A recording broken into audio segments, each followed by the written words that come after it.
चलते हैं हम लोग पहले एसएससी इंग्लिश सिलेबस। और बहुत आसान सिलेबस है इसका। इसमें and comprehension based one word, यही पे जो सिलेबस है पूरा अपना जो सिलेबस है बहुत आसान है। सबसे पहला जो है that is part of grammar. English का सिलेबस कर लेते हैं पहले, उसके बाद हम लोग वन बाय वन चलेंगे। हाँ, तो जो English general English grammar based होगा, मतलब उसमें ग्रामेटिकल पोर्शन पे क्वेश्चन ज्यादा बनेंगे और नॉन ग्रामर पे कम बनेंगे। सबसे पहला अपना यही आ रहा है दैट इज ग्रामर, या तो ग्रामर कहो या ग्रामर भी कहते हैं इसको कुछ लोग, ग्रामर। अब इसमें क्या क्या है, इसमें सबसे पहला आ गया part of speech. Part of speech क्या हुआ, तो जैसे देखो हम लोग बोलते हैं, हिंदी में करते हैं इसको, पहला grammar and part of speech को समझो ये क्या है। तो जैसे हम बात करते हैं कि Ram Yeats, part of speech क्या है, तो राम ईट्स अ रेड मैंगो। Red mango. तो पार्ट ऑफ स्पीच में सेंटेंस जो बना रहे हैं, हिंदी क्या हो जाएगा, राम लाल आम खाता है। ठीक है, खाता है। तो देखो जब हम सेंटेंस बनाते हैं, किसी चीज को एक्सप्रेस करते हैं, उसके लिए पूरा सेंटेंस बनाना पड़ता है, तब जाके मीनिंगफुल सेंटेंस बनता है। अब सोचो इसमें अगर हम लिखते कि राम लाल आम खाता, क्या मतलब होगा, अभी खा रहा है, पहले खा रहा था, बाद में खाएगा, कोई मतलब नहीं निकलेगा। तो जैसे हिंदी के पूरे सेंटेंस होते हैं, similarly English require some parts, some objects to frame a sentence. अब यही पार्ट ऑफ स्पीच का भाग हुआ कि यहां पे कौन खा रहा है आम, तो दैट इज राम। तो जो राम खा रहा है means action is performed by whom, तो that is Ram, and Ram here play the role of subject. तो यहां पर पार्ट ऑफ स्पीच में हमने आइडेंटिफाई किया दिस इज द सब्जेक्ट। अब सब्जेक्ट राम भी हो सकता है, या ऐसे भी कोई कह सकता है कि ही इट्स अ मैंगो, ये भी कह सकते हैं। तो it may be a person और it may be a term use to refer a person, या तो आदमी खुद ही राम हो जाए, या फिर हम कह दें कि राम के बदले में ही सी इट हो जाए। तो if name is use to refer the subject, the subject is identified as noun, तो यही हो जाएगा नाउन। हर चीज का कुछ नाम है, जैसे मान लो इसका नाम हम रख देते हैं बोर्ड है, इसका ट्यूबलाइट है, इसका कैमरा है, आपका नाम भी कुछ है, हमारा भी नाम कुछ है। तो whatever the name of the things called noun. अब नाउन के भी यहां पे टाइप बनेंगे, some are proper noun, some are abstract noun, some are जो है मटेरियल नाउन, कॉमन नाउन। जैसे ग्रुप ऑफ द इंडिविजुअल, तो वो हो गया कॉमन नाउन। इसी तरह से हम कह दिए स्टूडेंट्स, तो स्टूडेंट्स मतलब कॉमन नाउन आ गए। तो दैट इज द एग्जाम्पल। तो ये पूरा आएगा नाउन पे। बहुत तरह के नाउन के साथ भी चलते हैं उसके क्लॉजेस। अब यहीं पे ही सी इट जो भी यूज करना है, यू, ये सारे these are the example of pronoun. Pronoun के एग्जाम्पल है और that replaces the word noun. Noun के बदले में जो यूज होता है विच इज कॉल्ड प्रोनाउन। बहुत सिंपल है। अब बात आई कि why should we use pronoun, हमें क्यों यूज करना चाहिए। तो जैसे अगला सेंटेंस लिखे कि Ram it's a red mango, Ram is a brilliant boy, या राम इज आउटस्टैंडिंग बॉय। तो बार बार क्या रिपीट हो रहा है, राम, राम बार बार आ रहा है। तो this will make sentence quite boring, sentence हो जाएगा बार बार राम राम लिखते लिखते बोरिंग हो जाएगा। तो to make sentence impressive, what is here, तो here pronoun, pronouns are here to make sentence more interesting. Again pronoun के भी बहुत सारे फॉर्म दिखाई पड़ेंगे।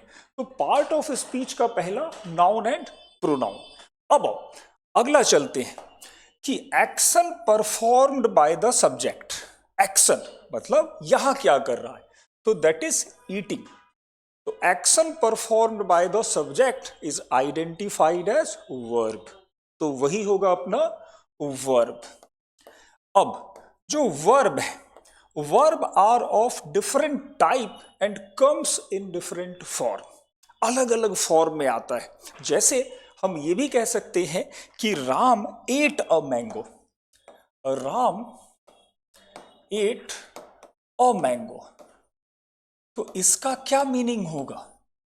अभी तो हमने कहा Ram Yeats a mango, but हमने जब वर्ब का सेकेंड फॉर्म लगाया राम एट अ मैंगो, तब क्या पास्ट में होगा, राम ने आम खाया या खाया था। तो देखो situationally verb defines the time and occasion of the noun, occasion of the action. Verb की फॉर्म से हम पता कर लेंगे। अब देखो वर्ब ऐसा होता है जो परफॉर्म कर रहा है ये तो बता देगा, लेकिन कब कहां कैसे परफॉर्म कर रहा है that is not explained bye verb alone. Verb अकेले ये काम नहीं करता है। जैसे मान लो हम लोग यहाँ पे अगर टीचिंग करते या क्लास करते तो अकेले नहीं कर पा रहे हैं, बहुत सारे इंस्ट्रूमेंट हैं, पेन है, कैमरा है, बोर्ड है। इसी तरह से वर्ब रिक्वायर सपोर्ट। जैसे राम इट्स, यहाँ पे तो ए आर्टिकल है। अब जैसे ये ले लो कि he is a good boy या ऐसा कुछ ले लेते हैं, तो आमतौर पे इज आर एम ये जो वर्ड होते हैं यहां पे जैसे एस लग गया है, जैसे राम या ही डज होमवर्क, होमवर्क, तो यहां पे डू अपने फॉर्म में आ गया। कुछ और सेंटेंस हम लोग इमेजिन कर लेते हैं जिसमें एक्सिलरी वर्ब या सपोर्टिंग वर्ब यूज होते हैं। वर्ब अकेला नहीं काम करता है। जैसे राम हैज बिन ईटिंग, दूसरा सेंटेंस लेते हैं तो और ज्यादा क्लियर होगा। यहां पे सेम सेंटेंस लेते हैं तो क्लियर होगा, Ram has been eating a mango. अब क्या आया ये, मतलब क्या हो गया, राम बहुत देर से आम खा रहा है, बहुत देर वर्ड नहीं है, राम आम खा रहा है। तो राम आम खा रहा है वो भी लंबे टाइम से, या Ram is eating a mango, दोनों में अंतर होगा। बट यहां पे हमें जो समझना है, हैज बिन का मतलब कॉन्टिन्यूअस और लॉन्ग टाइम से है, इज का मतलब प्रेजेंटली रनिंग है, वो अभी जो चल रहा है। तो Ram is eating a mango ऐसा लेते हैं। तो जब ईटिंग की बात आई कि वो खा ही रहा है, इन that case verbs require auxiliary verb और सपोर्टिंग वर्ब। तो यहां पर इज ईटिंग जो इज आएगा ये क्या हुआ, तो ये एक्सिलरी वर्ब कहते हैं, सपोर्टिंग वर्ब कहते हैं इसको। तो वर्ब को और ज्यादा बेहतर बनाने के लिए जिस वर्ड की जरूरत पड़ी वो हेल्पिंग वर्ब या एक्सिलरी वर्ब के फॉर्म में आ गया। हाँ, is, am, are, do, does, has, have, ये सब कैन, कुड, मे, माइट। जैसे कहें कि राम मे ईट अ मैंगो, मतलब राम आम खा सकता है। हाँ, वी मस्ट नॉट से राम मे ईट a iron pillar.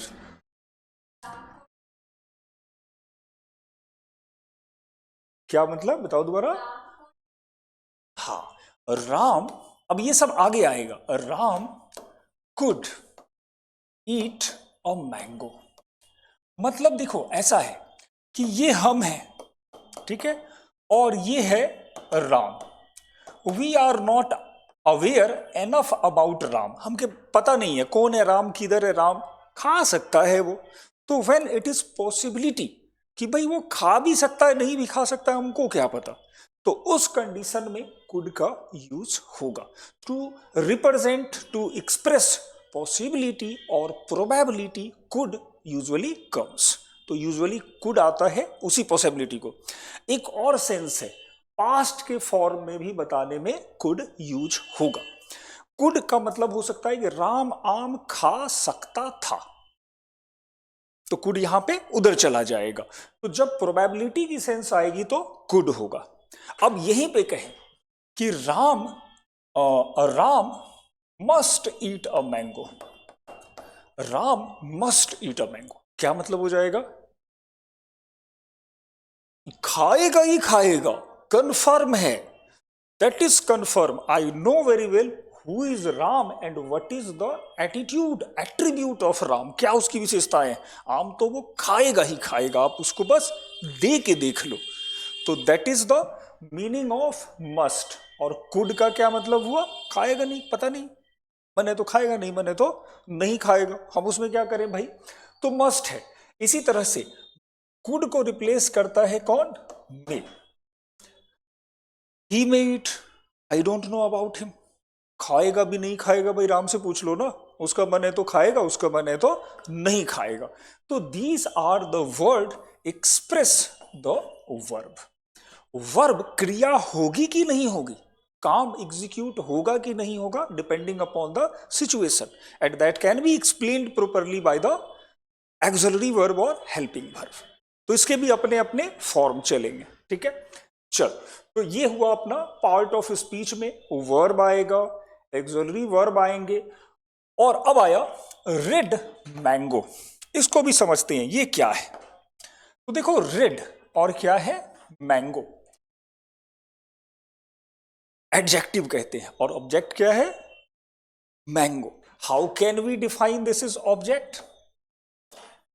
Action is performed upon the mango.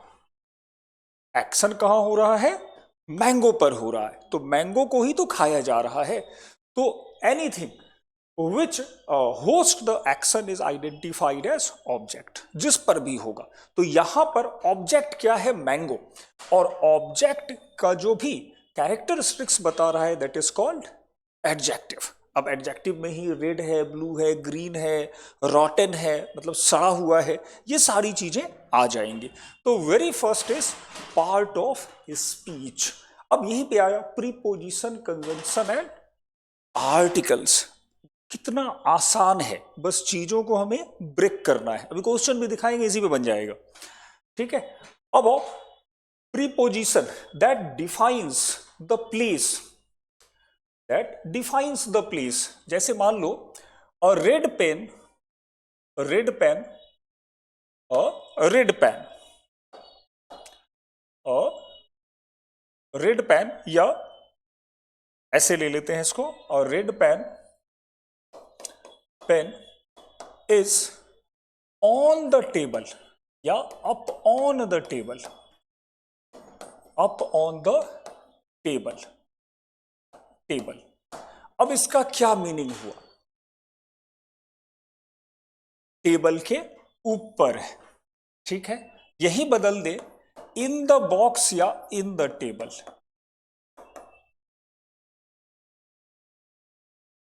हाँ, टेबल के अंदर है या टेबल में है, कहीं टेबल में कोई दराज वगैरह बना हुआ है उसके बगल में। ऐसे बदल दें behind the table, behind the table, table के पीछे है। तो the term defines the locations of the object which is called preposition. तो preposition is the term use to define exact location. Is आएगा, आर आएगा, एम आएगा, upon आएगा, in आएगा, तो ऐसे इसके वर्ड्स बनेंगे, ठीक है। अब आओ नेक्स्ट वन इज कंजंक्शन। अब conjunction is the term joins two और मोर एक्सप्रेशन और सेंटेंसेस। अब जैसे दो और मोर एक्सप्रेशन, जैसे मान लेते हैं कंजंक्शन में एक ले लेते हैं, neither Ram, Ram nor Shyam, Shyam will come. अब यहां पे दोनों को जोड़ दिया गया, नीदर नॉर से, ना तो राम आएगा और ना ही श्याम आएगा। अगेन जैसे Ram and Shyam, Ram and Shyam is playing cricket, playing cricket. अब क्या हुआ, दो लोगों को जोड़ रहे हैं।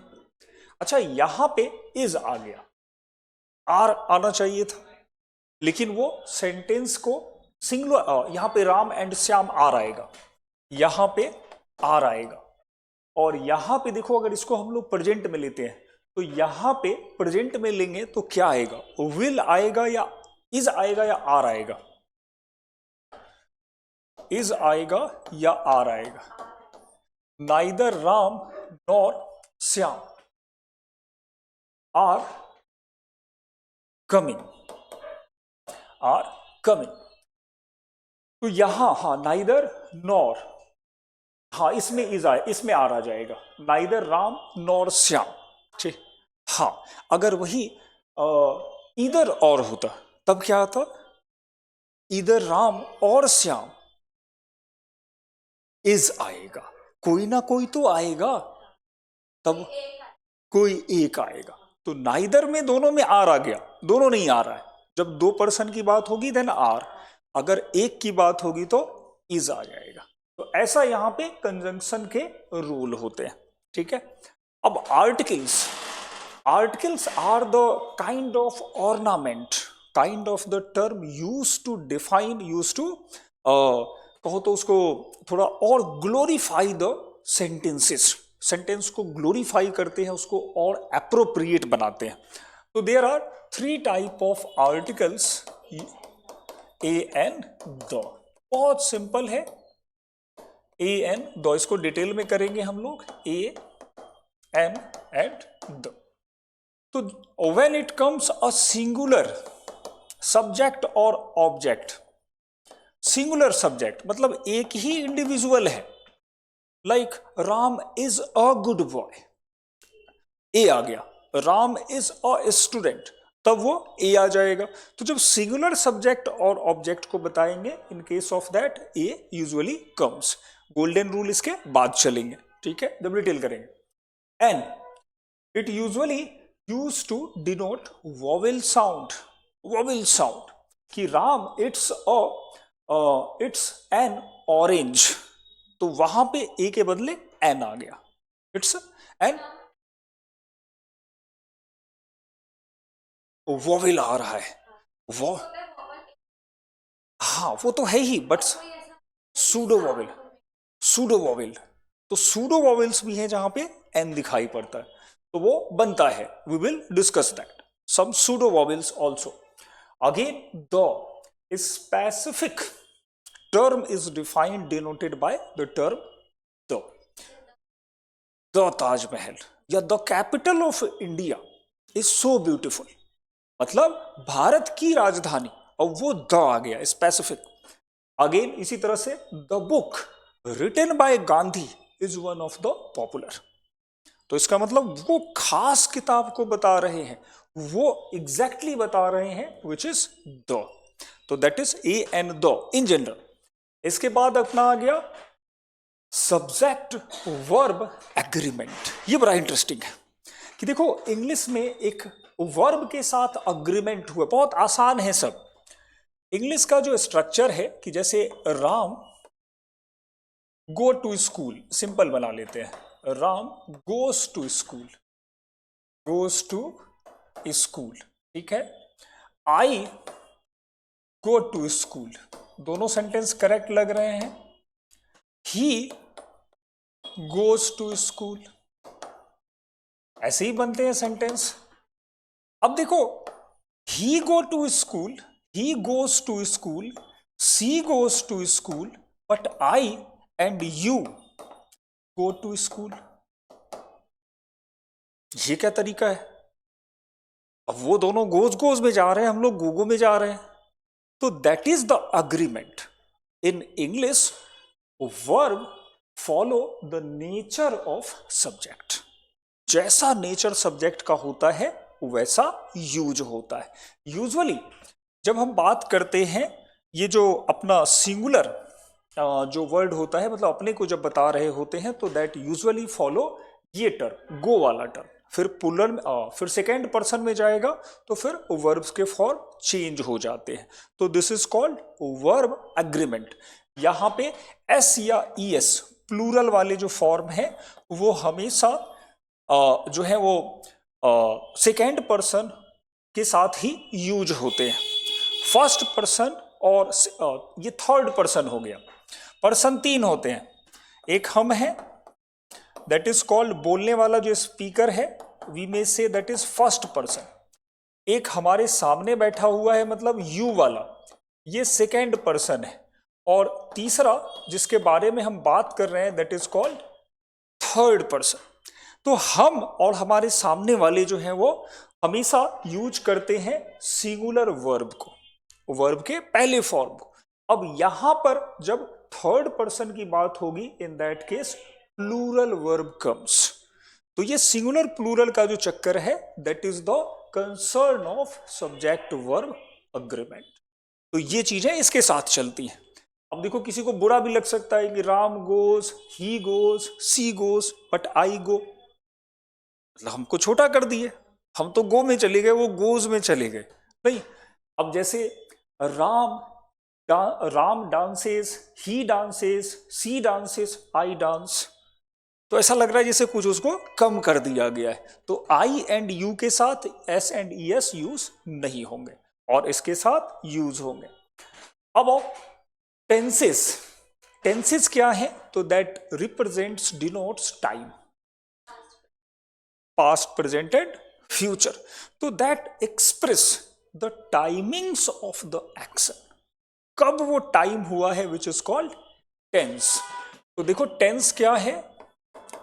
टेंस, तो that express timing of action, timing of action is denoted by tense. अब जैसे राम आम खाता है, it means action is taking place in present. तो जब प्रेजेंट में टाइम होगा तो which is called present tense.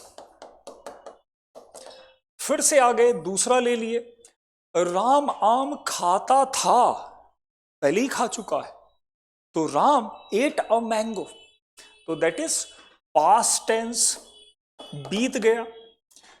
अब आते हैं राम आम खाएगा, फ्यूचर में चला गया। तो ये चीजें जो है दैट इज फ्यूचर। अब यहां पे भी जब क्लास होगी तो और डिटेल करेंगे, प्रेजेंट परफेक्ट, कॉन्टिन्यूअस, प्रेजेंट, और भी आते हैं इसमें, परफेक्ट, कॉन्टिन्यूअस, 3-4 इसके भी फॉर्म जुड़ते चले जाएंगे। तो टेंसेस आसान है, स्ट्रक्चर में बस ऐड करते चले जाना है। पूरा ही सिलेबस देखो। इसके बाद आए मॉडल्स। मॉडल्स क्या होते हैं? तो देखो सम वेरी डिफाइंड एक्सप्रेशन और सिचुएशन, या तो एक्सप्रेशन हो जाए या सिचुएशन हो जाए, एक्सप्लेन्ड बाय की टर्म्स और explained by some specific words, इसी को कहते हैं मॉडल्स। आओ चलते हैं, मॉडल्स कौन कौन से हैं इनको हम लोग समझते हैं। सबसे पहला लेते हैं हम लोग मॉडल्स। तो डिफाइन ए स्पेसिफिक सिचुएशन और कंडीशन और एक्सप्रेशन। तो जो एक खास कंडीशन, एक्सप्रेशन और सिचुएशन को डिफाइन करते हैं विच is called models in English. आओ थोड़ा आगे चलते हैं इसको। हम लेते हैं राम को ही। राम को आम खाना पड़ेगा, मतलब हमने इसको इंफैटिक बना दिया, बहुत कह रहे हैं जोर देके, भाई राम तुमको आम खाना पड़ेगा। कैसे बताएंगे इसको? Ram you have to eat mango, you have to eat mango. तो जब हैव टू या हैज टू, राम के साथ हैज आएगा, हैज टू ईट ये वर्ड यूज होगा, तो ये किस तरह का होगा? मैंडेटरी हो जाएगा। Student has to read the textbook, विद्यार्थियों को टेक्स्ट बुक पढ़ना ही पड़ेगा, अदरवाइज नहीं चलेगा ये, ठीक है। इसी तरह से हैव टू इसी में आ गया, वो कैन कुड वाला, कैन और कुड वाला, Ram can eat a mango, मतलब राम आम खा सकता है, क्या बता रहे हैं, एबिलिटी ऑफ राम। तो when ability is expressed by the term usually can और कुड यूज, तो कैन को यूज करते हैं हम लोग प्रेजेंट में, पास्ट में यूज करेंगे कुड को। तो ये आ गया। इसी तरह से कुड का अपना अलग भी लेयर बनेगा, could it express condition, probability और पॉसिबिलिटी, तो यहां पे ये भी बनेगा, ठीक है। इसी तरह से मे, अब मे क्या है, again that is similar to could, he may come, he may eat और not, I am not sure about that, कर भी सकता है नहीं भी कर सकता है, उसकी मर्जी, अब राम की मर्जी राम जाने, भाई हम क्या जाने उसमें, ठीक है। इसी तरह से इसमें यूज होगा नीड टू या नीड, नीड मतलब Ram needs to eat mango, अब राम को आम खाने की आवश्यकता है, क्यों खाने की, कि he is suffering from deficiency of vitamin C, अब विटामिन सी अगर उसको चाहिए तो आम खाना ही पड़ेगा। अब जैसे student need to read books carefully, विद्यार्थियों को किताब अच्छे से पढ़ने की आवश्यकता है, जैसे हमें, जैसे मान लो कि we need to be clean, हमें साफ रहने की आवश्यकता है, टू अवॉइड डिजीजेस, तो नीड का मतलब जब नेसेसिटी आ जाए, जब आवश्यकता आ जाए, in that case need is use to represent. अब कहते हैं कभी कभी, मान लो क्या करा, तो किसी ने गिलास का पानी फेंक दिया या किसी ने तंग कर दिया, तो फिर उसको कहेंगे, गुस्से में कैसे कहेंगे, हाउ डेयर, तुम्हारी हिम्मत कैसे हुई, how dare you scolded me, how dare you abused me, तो उस समय वर्ड यूज होगा डेयर। तो डेयर व्हेन जो कहो तो एक धमकी वगैरह जो वर्ड यूज करते हैं, वहां पे वर्ड यूज होगा डेयर। तो how dare you scolded me, how dare you talked with me like this, आपने मेरे साथ ये बात कैसे कर ली, तो ये बात बताने के लिए यूज होगा डेयर, तुम्हारी हिम्मत कैसे हुई। तो जब किसी को चैलेंज करते हैं, when we are challenging somebody, usually dare term is used. तो आसान कितना लग रहा है, ये बहुत गड़बड़ लग रहा है कि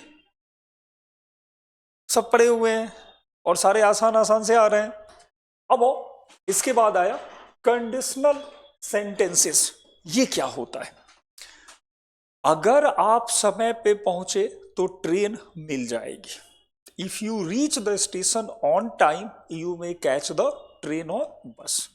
तो जहां कंडीशन जैसे इफ लगाए, वुड लगाए और वुड हैव लगाए, तो these are example of conditional sentences, ठीक है।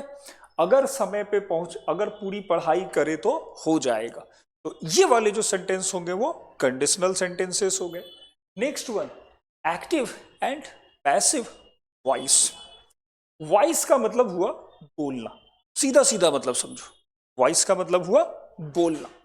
चलते हैं एक्टिव और पैसिव वॉइस को लेते हैं, वॉइस को, जैसे एक ले लेते हैं कि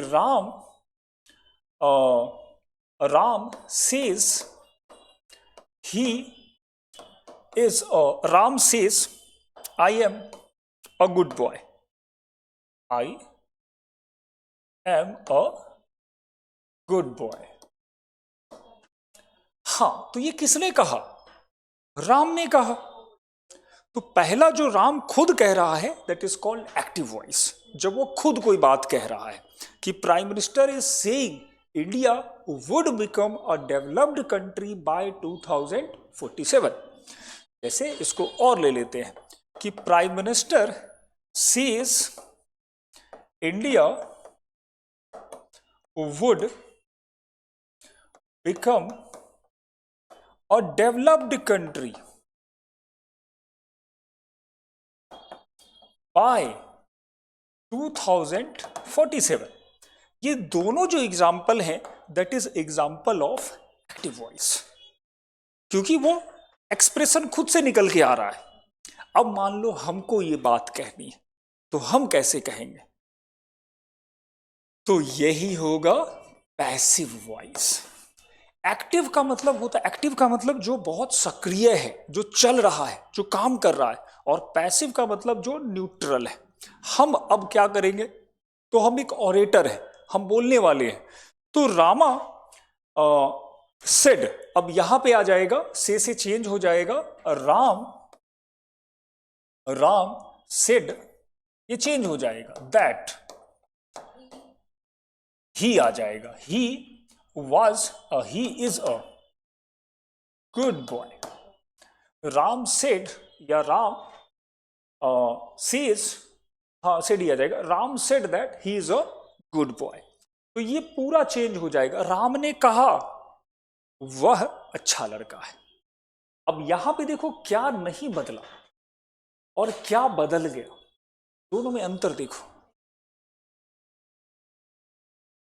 और कुछ नोटिस करो, सेज चेंज इनटू सेड। क्या मतलब हुआ, राम कह रहा है कि मैं अच्छा लड़का हूं, मतलब action is taking place on time. अब जब एक्शन हो गया तब तो हमारी बारी आएगी ना, तो हम उसको पास्ट में नेसेसरली कहेंगे, एंड वी में से दैट राम सेड। क्या कहा राम ने, दैट, ही नॉट आई, अब आई से हो जाएगा ही, कि he is a good boy, इसमें चेंज नहीं होगा, ऐसा नहीं कहेंगे he was a good boy, वो तो कह रहा है ना मैं अच्छा लड़का हूं, तो दैट इज।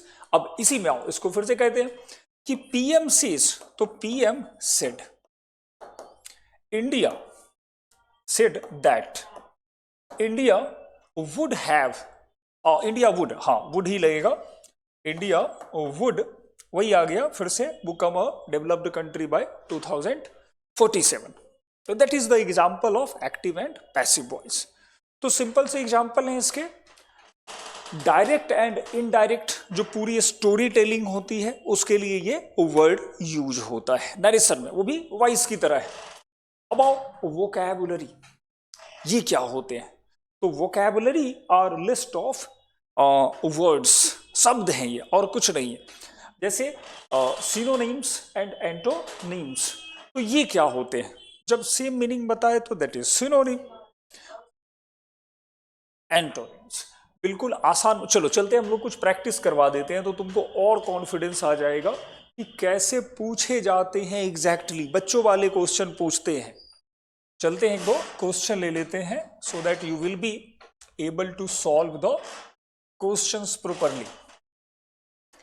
SSC सिनोनिम्स,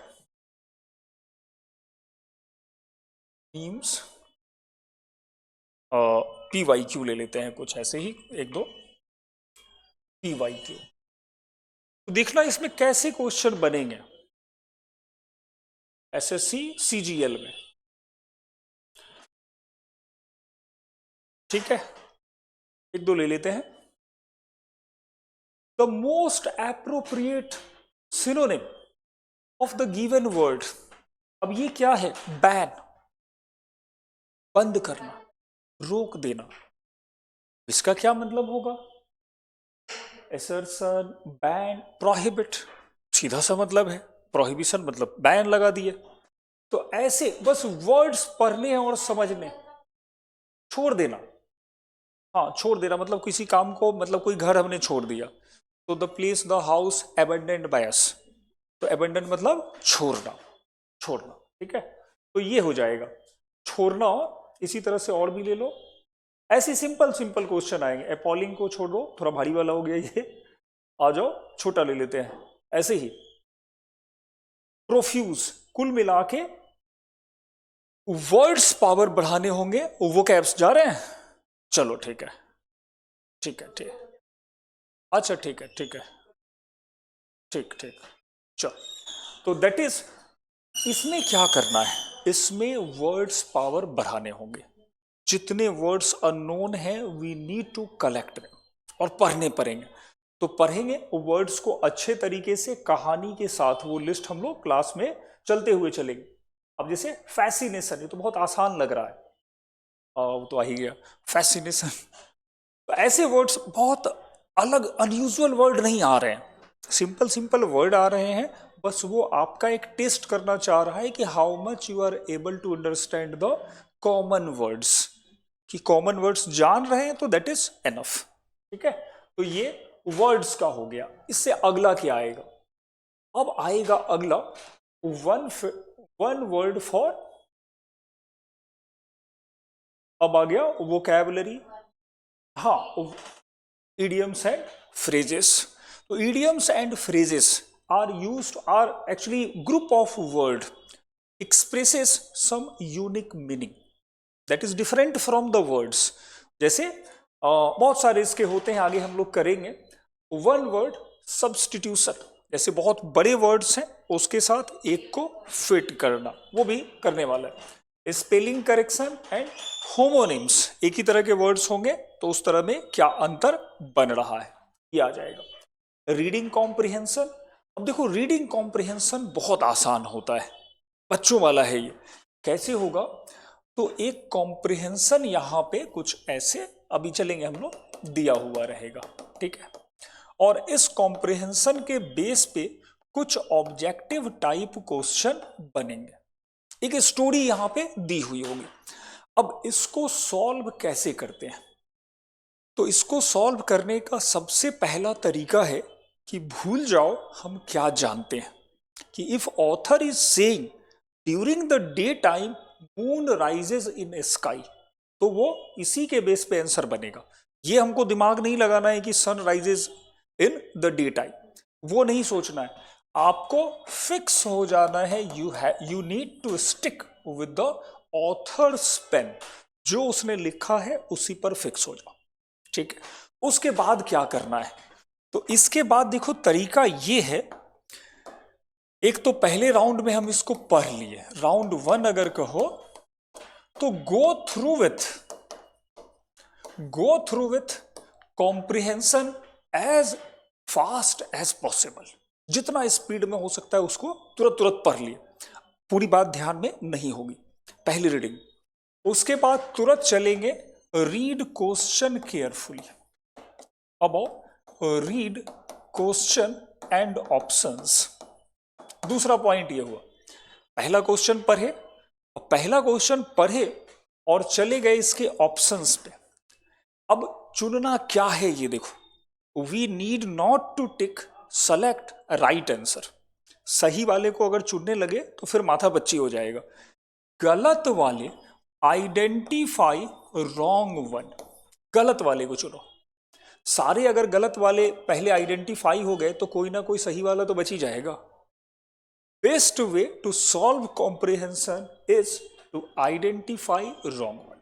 जितने गलत हो गए, एलिमिनेशन मेथड इसी को कहते हैं। तो you need to follow elimination method. एक कॉम्प्रिहेंशन लेते हैं, खुद ही उसको प्रैक्टिस करके देख लो। कॉम्प्रिहेंशन को लेते हैं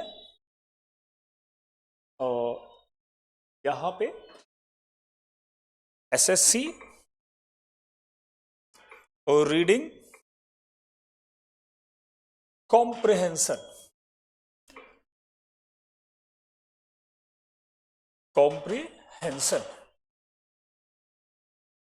कॉम्प्रिहेंशन पीवाईक्यू या प्रैक्टिस में चलो, कुछ ना कुछ तो निकल के आएगा ही। पैसेज इसी का ले लेते हैं, बहुत अच्छा काम किया है। क्लास के साथ ना इसका भी टेस्ट लगाते चलेंगे। ऐसे ही देखो, टेस्ट हमेशा लगाना चाहिए। तो ज्यादा ही बड़ा दे दिया है, इतना बड़ा दे दिया, बताओ। प्रैक्टिस में तो ये और ना पागल बना देंगे, इतने बड़े बड़े नहीं पूछे जाते हैं, छोटे छोटे रहते हैं, इतना बड़ा बड़ा तो, लेकिन बहुत आसान है। चलो एक ऐसे पीवाईक्यू ले लेते हैं। पीवाईक्यू, तो जो तरीका मैंने बताया है बस उसी की प्रैक्टिस करनी है। पीवाईक्यू, एसएससी सीजीएल और रीडिंग कॉम्प्रिहेंशन पीवाईक्यू, शायद इस पे कुछ मिल जाए।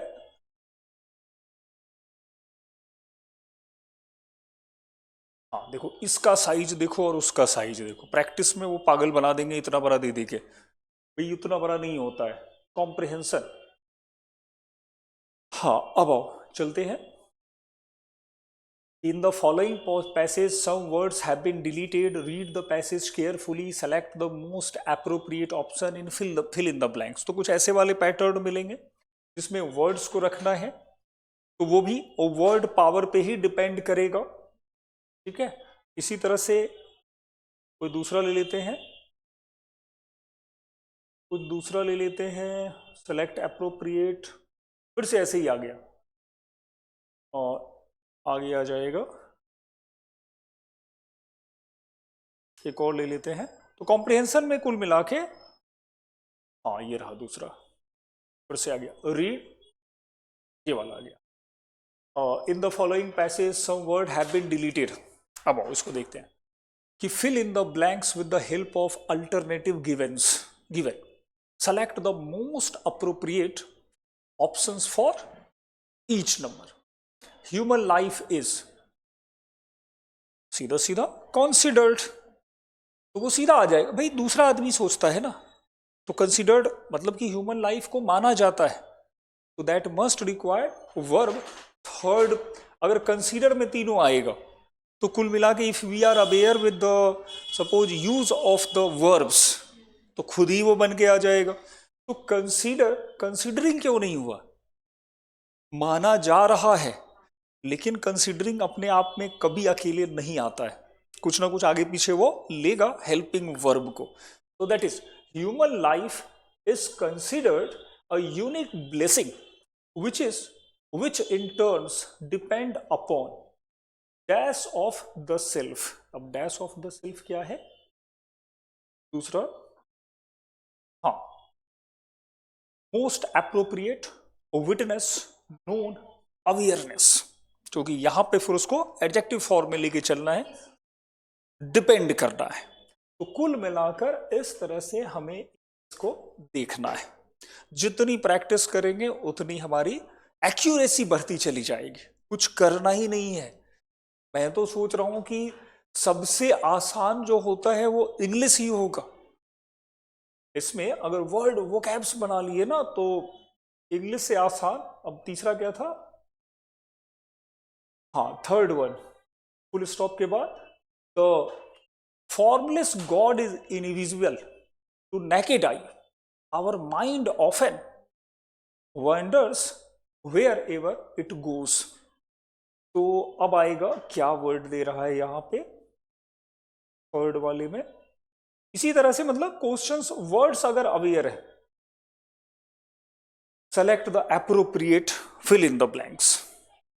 क्या लग रहा है? Since, from, as per, for.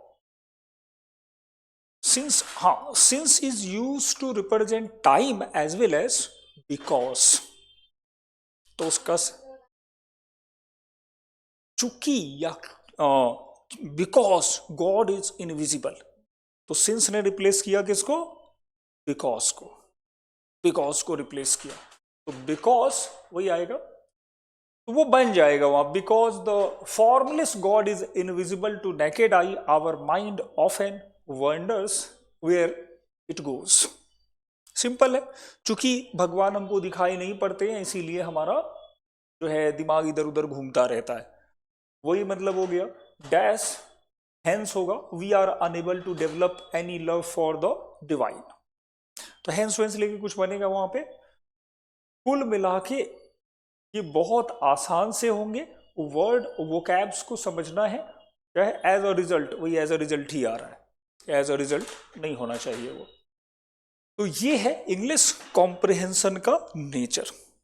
ठीक है, मतलब देखो हमने क्या किया, जीएस पूरी स्टोरी टेलिंग है, कुछ है ही नहीं उसमें, पढ़ते चलो कहानी बनते चली जाएगी, लिमिटेड पढ़ना है जीएस। दूसरा इंग्लिश, तो English is more easier than general study, बस थोड़े थोड़े हमें जो गोल्डन रूल्स वगैरह हैं, प्रैक्टिस वगैरह हैं, उनको करना है। अब चले आगे और नेक्स्ट पार्ट। अब अगला पार्ट क्या था अपना सिलेबस का? कॉम्प्रिहेंशन। अच्छा, एक और चीज कॉम्प्रिहेंशन में खास ध्यान रखना है, ये तो गलत वाले हैं, पहले इनको आइडेंटिफाई करें, फिल इन द ब्लैंक्स करें, साथ में देखो एक चीज करना है, क्विट करना है इफ क्वेश्चन इज कंफ्यूजिंग। जिस क्वेश्चन के आंसर समझ में नहीं आ रहे, देखो मान लो एक पैसेज पढ़ा, उसमें 5 ऑप्शन है, 4 हमारे क्लियर हो रहे हैं, but we are unaware about someone, तो in that case must quit the question, छोड़ दो उसको। फिर जबरदस्ती नहीं करना है कि इसका ये होगा, मान लो ऑप्शन बिल्कुल ही नहीं पता है तो फिर कैसे करेंगे उसको, तो ऐसे हम लोग कर सकते हैं। अब आओ चलिए नेक्स्ट क्या है, नेक्स्ट वन, और इसके पीछे था सिलेबस वाला। हाँ, अब आ गए अपने रीडिंग कॉम्प्रिहेंशन, फिर उसके बाद अपना है क्लॉज टेस्ट, वही जो क्लॉज हमने करा, जो फिल इन द ब्लैंक्स वाला है, पैराग्राफ रीअरेंजमेंट, सेंटेंस सफलिंग, ये तो बहुत, हाँ वो ऐसे दे देंगे जैसे राम मैंगो ईट्स, और 1 2 and 3 arrange in proper manner, it's a mango. तो ऐसे बनाने वाले को कहते हैं हम लोग सेंटेंस सफलिंग और रीअरेंजमेंट। अब एरर स्पॉटिंग, सेंटेंस इंप्रूवमेंट, फिर से error spotting based on grammar, कि जैसे वही आ जाएगा कि राम ईट अ मैंगो, तो राम के साथ ईट कभी आएगा ही नहीं, ईट्स आएगा। तो ये पूरी सिलेबस बनेगी, इसको अगर नोट करना हो तो you can write down this syllabus. बस 4 पॉइंट तो बन ही रहे हैं, 4 ही पॉइंट बन रहे हैं। Very first syllabus of English, syllabus of English 4 point बस नोट कर लो, that is grammar, grammar, grammar, grammar में अगर लिखना है तो part of speech, subject verb agreement, tenses, models,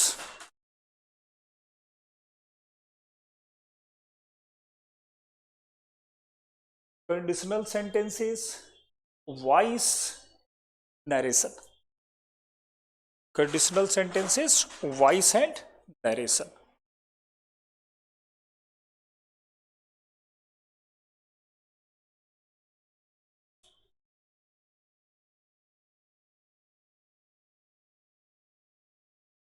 ठीक है,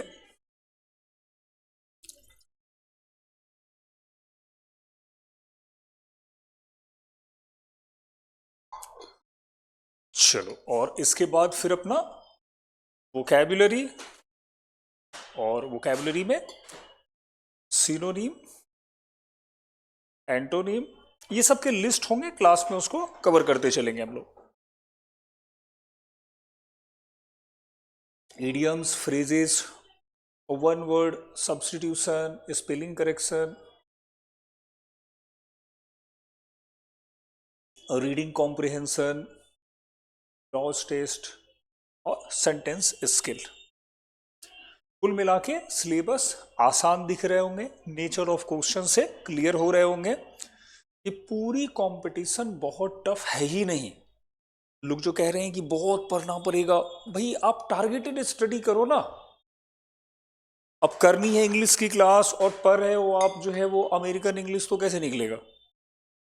पढ़ना जो वर्ड है, और ये यूजुअली वर्ड्स कहाँ से लाते हैं? ये जो वर्ड्स है वो द हिंदू न्यूज़पेपर आता है, उसी के वर्ड्स वगैरह को ये लेते हुए चलते हैं।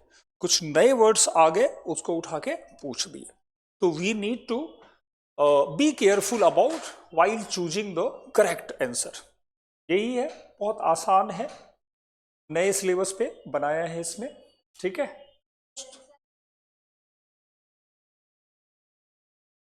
बिल्कुल रिपीट होता है। देखो अपने साथ हम लोग क्लास में कैसे चलना है, सबसे पहले ये जो क्लास की स्ट्रेटजी है वो कुछ ऐसी है। सबसे पहले we will first cover topic,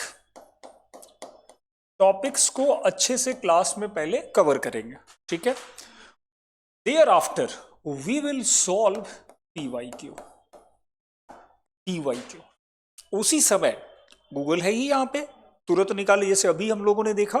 similarly we will open Google and check PYQ।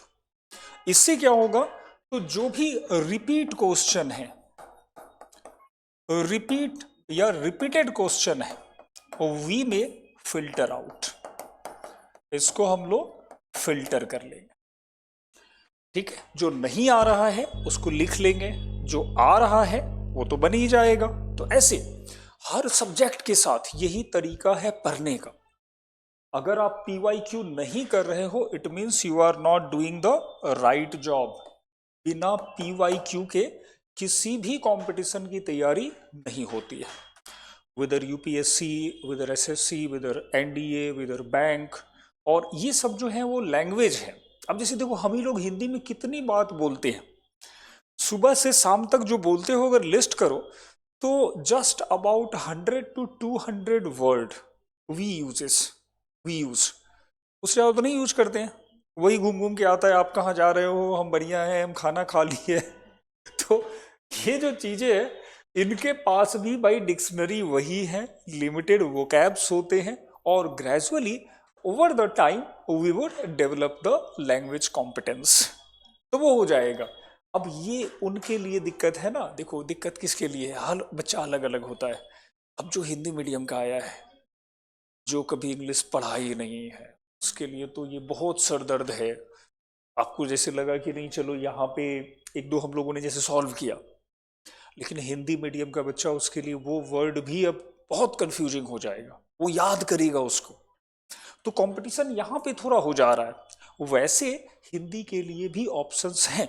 Those who are coming from Hindi background may opt Hindi as a language instead of English.